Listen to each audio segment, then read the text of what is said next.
not going to rain. And she's always got this thing right down the path. First of all, I thank each and every one of you for being here, for attending this Memorial Day service. By your presence here, you're doing exactly what Major General intended to be done on this day, decorating the graves and gratefully honoring the fallen war dead. And again, my thanks to Ms. Bailey for giving me this opportunity to address this gathering. This is one of the most significant and memorable days of the year. We're going to talk about Memorial Day, what it means to us. We'll talk about the purpose of this day, why we're here. And finally, we'll talk about this place. What's the purpose of this day? If we reach back into our memories, we'll probably recall several things about Memorial Day, or for older folks perhaps, Decoration Day, as it used to be called. From a historical point, we find the first recorded observance of what we now call Memorial Day was in Columbus, Mississippi on April 25th, 1866, when local ladies gathered to decorate the graves of fallen Confederates, soldiers, flowers. They noticed that the nearby Union graves had also been neglected, so they decorated them too. It was 3 years later, on May 5th, 1869, that Major General John Logan declared that May 30th was to be a decoration day, and the time to decorate the graves of the war dead with flowers. There's been a lot of changes take place since then. The official birthplace of Memorial Day is now designated as Waterloo, New York. The name, Decoration Day, began on May 30th, 1868, but has been gradually changed to Memorial Day. In 1971, it was officially designated as the last Monday of May in order to create a 3-day weekend. Also, although not often well observed, is a national moment of remembrance to be observed on this day at 3 o'clock this local time. Several states also observe a Confederate Memorial Day, among them Mississippi on the last Monday of April, Alabama on the 4th Monday of April, Georgia the 26th of April, South Carolina the 10th of May, Tennessee, Louisiana on June 3rd, Texas on the 10th of June, Virginia on the last Monday in May. So what does this all mean? To me, it means that although the politics are different, the flags are different, the dates for remembrance may be different, the meanings are the same. That is, a resolute need to honor the war dead, regardless of where they fell or why they fell. This display of respect, honor, and love that is spread all across this great nation, from small town cemeteries to the big cities and to places such as this National Cemetery in Fayetteville, Washington. Why are we here? From a very personal aspect of the purpose of this day, it is that of love. Most everyone here today will understand that love is a driving force. It causes us to pause, perhaps even for a moment from our daily living activities, to come here to places like this and remember those good times, those bad times, all those silly things that we can remember. It is, after all, love that causes us to. For those of us gathered here, to pay tribute to one or more of the fallen, is honored day. We may not know anything about them, except perhaps the name of many of those whose final resting place is in this national cemetery.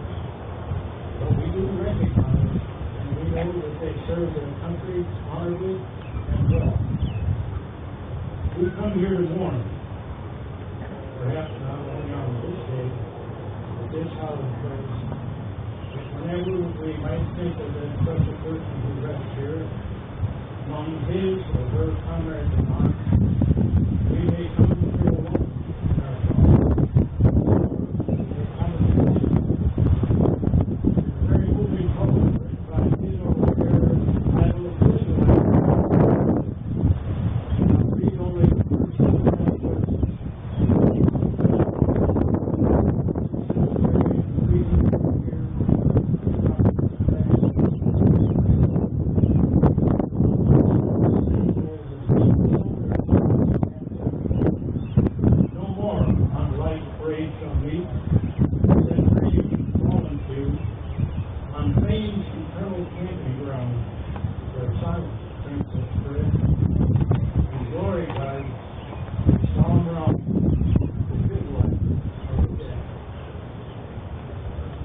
Reunions are a natural happening on Memorial Day. When I was a young farm boy, Memorial Day was decoration day. Early in the morning, mom and dad, brothers would all go out and pick flowers, bring some baskets, and then us boys would have to endure a head-to-toe cleanup, no patch overalls, nothing like that. And we'd have to pass mom's inspection. Then we'd all travel to the family graves and decorate those with flowers that we gathered. Afterwards, all the relatives would gather at the farm for a grand celebration. We had big meals, gas, cold beer, and a really good time. It took a few years for me to understand the dual meanings of the day. First, the solemn faces and the shed tears and graves. Then later, the happy celebrations of family. Why do we come to this cemetery? Many come here out of a sense of duty and respect to honor those who have gone to be with their comrades in arms. We may have come here out of love for such a person, but also we come to this place because it is truly our ground. Those who rest here are the same person who gave their all that they might have the privilege of it is then only fitting and proper that we acknowledge all who designate Memorial Day. This place, this piece of ground we're standing on, this area is beautifully maintained. Out of this piece of the great state of Arkansas become a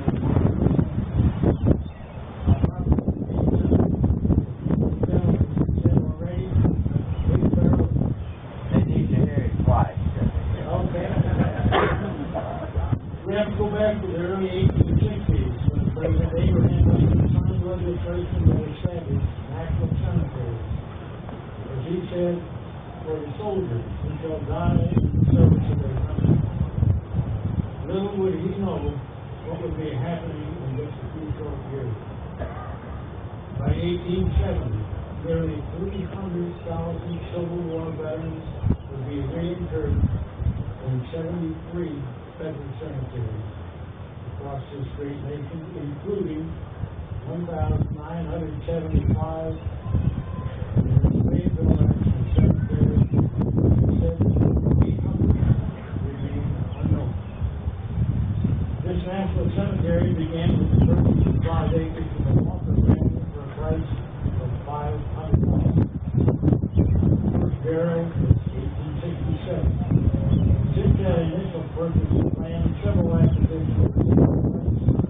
But as more and more population burial space being present. In recognition of this growing problem, several veterans from World War II and Korea got together and formed a non-profit corporation, Regional Cemetery Improvement Corporation, better known to most everybody here as the RNCIC. This corporation purchased nearly an acre of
DCRC, contributions from the veterans organizations, individuals, government grants,